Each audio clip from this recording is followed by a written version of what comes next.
This story was submitted by Black-Haired Beauty on Reddit.com. The lesson I took from this story was always read through your lease/rental agreement fully before signing. This takes place 4 years ago in Kansas City, Missouri.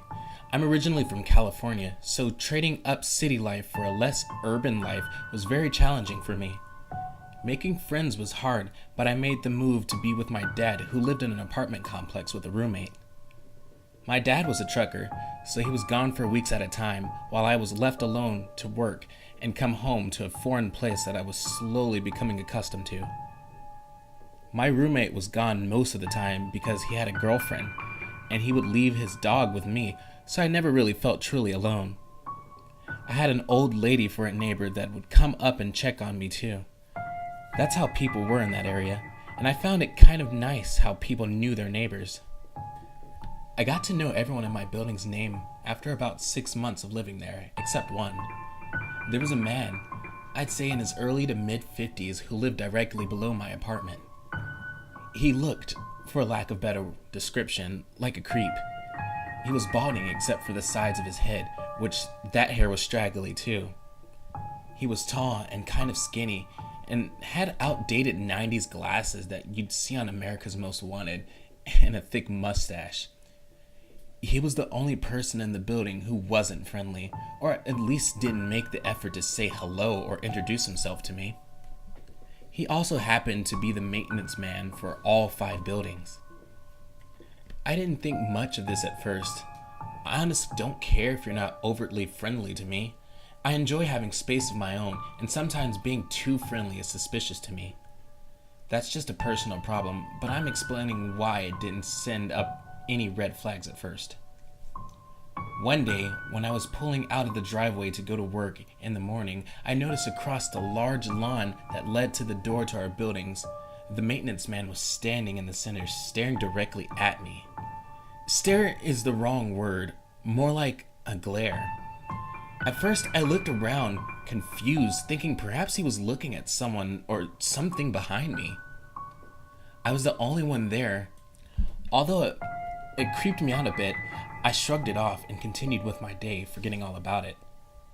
The next day, I was over at my neighbor Claire's apartment, the older lady, and she had happened to bring up a maintenance issue she had, but mentioned she would never ask the maintenance man for anything, and neither should I. I tried to ask her more about what she meant by that, but she ended up being very broad and said something along the lines of, "He's just a known creep around here." Fast forward to the first incident. It was around 2 a.m. and I was still awake, but only barely, sitting on the couch watching Parks and Rec alone in the apartment. I was starting to drift off into sleep when I heard a soft noise near the front door. Thankfully, the show was very low on volume, because normally I don't pick up on quiet noises most of the time. I turned off the TV and began listening. Next to the living room on the right side of the patio area, and on the left, is the kitchen and the front door. The light from the moon and outside lamps were flooding through the patio glass door, so I could see the knob to the front of the door moving. Not just moving, but someone was using a key. In an instant, the door flung open and I was on my feet with nowhere to hide at that point.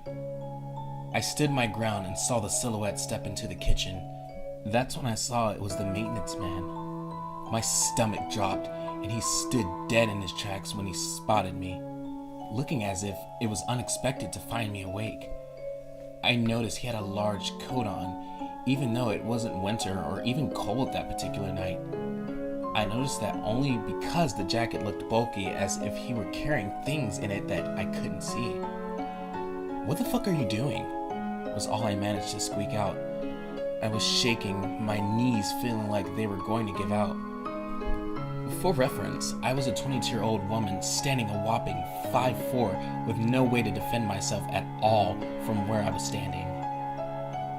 He looked shocked, which made me feel like I had gained a little power from the situation. He retorted confusedly and angrily with, "Your toilet is making a loud noise that I could hear from my bedroom." I was angry and terrified, and only reacted with more anger when I saw him scramble for excuses. So you just let yourself into my apartment at 2 in the morning? I'm reporting this to the manager first thing in the morning. He stepped closer to me then. I backed up a few steps, but still stood my ground, quickly turning on the light closest to me so he could see my fury. The toilet is rumbling. I need to check it. Now. Now I was trembling so hard I could barely stand. I had adrenaline and anger and fear all coursing heavily through my body. Get the fuck out! He started to take the liberty to look around the kitchen where he was standing. My head immediately thought, shit, what if he goes for a knife? And that's when he said it. I can come in whenever I want. The sentence makes me shiver to this day. I didn't know what to do, and I felt the power over the situation quickly dwindling down to a bad feeling that something bad was going to happen. If you don't get the fuck out of my apartment right now, I'm going to start screaming as loud as I can. My voice was cracking and shaky, which made my heart drop into my stomach. I immediately felt like I was going to be sick when he took yet another step forward towards me. Check the lease. I can come in whenever I want. I'll see you later. He winked at me, creating a wave of nausea, and I felt faint.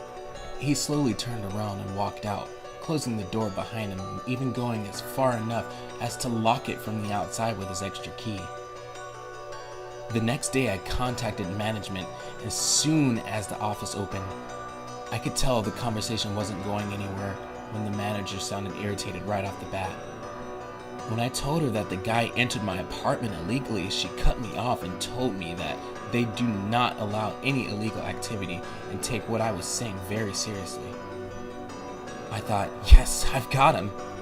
Until the manager said, you can't just throw around accusations without proof. This man has dedicated over 20 years to working for this company, and we don't plan on getting rid of him anytime soon.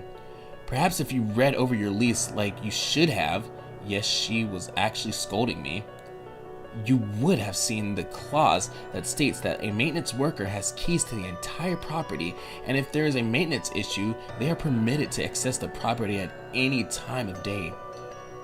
This floored me. It couldn't possibly be legal. Of course, I'm from California, and of course I didn't read the lease carefully. When I moved there, my dad was already living in the apartment, and I literally had nowhere else to go. So if I were to be living there, I was going to have to sign the lease no matter what. So I did. Needless to say, nothing got done. Fast forward again. A few days go by, and I don't see Mr. Maintenance Freak until I do. This time I'm pulling in after a long 10-hour shift at work. I haven't forgotten about the scary incident, but I had put it all in the back of my mind for the time being to concentrate on other things, although I lost sleep over it. I parked my car facing the lodge lawn area again and start using my phone for a few minutes. I'm peeping down at my phone and glancing up for a split second before I see him there. He's standing across the lawn staring angrily at me again. I mean furious. I quickly looked back down and pretended to have not seen him, getting that sinking feeling again. As a paranoid person, I put the key in the ignition just in case and pretended to keep scrolling on my phone while subtly locking my door. I glance up again, and this time he's stalking towards me very fast. I look in my rearview mirror hoping to see someone else that he may be stomping angrily towards, and of course, no one else is there. It's nearly dark now, but when he gets about 10 to 15 feet away from the front of my car, I can hear him shouting something, but I can't make out what he's saying.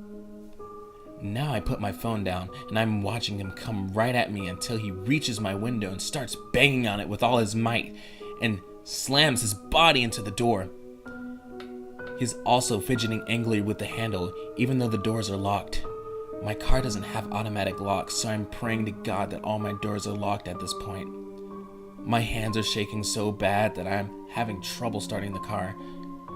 When I finally do, I realize what he's saying, which was a repeated cycle of the following phrases. I'm going to get you, you bitch. I told you I can come in whenever I want, and you really want to take me on? I'll kill you.